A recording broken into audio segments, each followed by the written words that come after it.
হাদির মৃত্যুর খবরে বিক্ষোভ মিছিল করে বিক্ষুব্ধ শিক্ষার্থীরা। মিছিলটি শাহবাগ এসে সড়ক অবরোধ করে। এরপর আরও কয়েকটি মিছিল এসে সেখানে জড়ো হয়।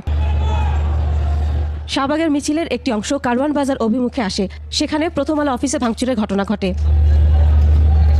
এছাড়াও জাতীয় নাগরিক পার্টি এনসিপির সদস্যরা বাংলা মোটর অফিস থেকে মিছিল নিয়ে শাহবাগে জড়ো হয়। সেখানে তারা জুলাই যোদ্ধা হাদির মৃত্যুতে শোক মিছিলে যোগ দেয়।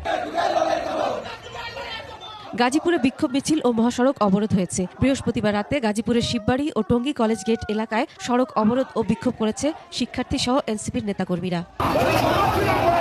ওসমান হাদির মৃত্যুর সংবাদে রাজশাহীর সাহেববাজার 0 পয়েন্টের রাস্তায় আগুন জ্বালিয়ে বিক্ষোভ করে বৈষম্য বিরোধী শিক্ষার্থীরা। রাত 11টার দিকে এনসিপির নেতৃবৃন্দ সাহেববাজার 0 পয়েন্টের রাস্তায় আগুন দিয়ে অবরোধ করে। পরে বিক্ষুব্ধরা আওয়ামী লীগ অফিস বুলডোজার দিয়ে ভেঙে দেয়।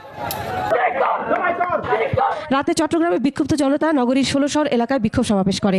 এক পর্যায়ে জনতা চশমাহিল এলাকায় সাবেক মন্ত্রী মহিবুল হাসান চৌধুরী নফেলের বাড়িতে আগুন দেয়। সেখানে একটি মোটরসাইকেল জ্বালিয়ে দেওয়া হয়।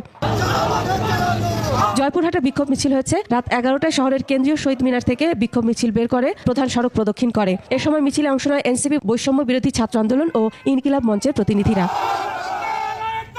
নেত্রকোনা শহরের কালেক্টর মাঠ থেকে এনসিপি সহ বিভিন্ন দলের বিক্ষুব্ধ নেতাকর্মীরা মিছিল করে। হাদির মৃত্যুর প্রতিবাদে ঝালকাঠি বরিশাল আঞ্চলিক মহাসড়কে বিক্ষোভ কর্মসূচি পালন করেছে এনসিপি ও বৈষম্য বিরোধী ছাত্র আন্দোলনের নেতাকর্মী সহ ছাত্র জনতা। জরুরি সেবা হিসেবে শুধুমাত্র অ্যাম্বুলেন্স চলাচলের সুযোগ রাখা হয়েছে। অন্যান্য সব ধরনের যান চলাচল বন্ধ রয়েছে।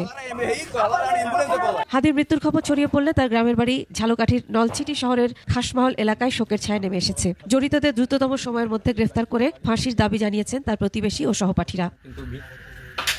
জামালপুরে বিক্ষোভ মিছিল করেছে শিক্ষার্থীরা। দোষীদের চিহ্নিত করে বিচার করা না হলে আগামীতে আরো বড় কর্মসূচির হুঁশিয়ারি দেন তারা। কিশোরগঞ্জের ছাত্ররা প্রতিবাদ মিছিল করে। মিছিলটি বিভিন্ন সড়ক ঘুরে পুলিশ সুপারের কার্যালয়ের সামনে সড়কে অবস্থান নিয়ে স্লোগান দিতে থাকে।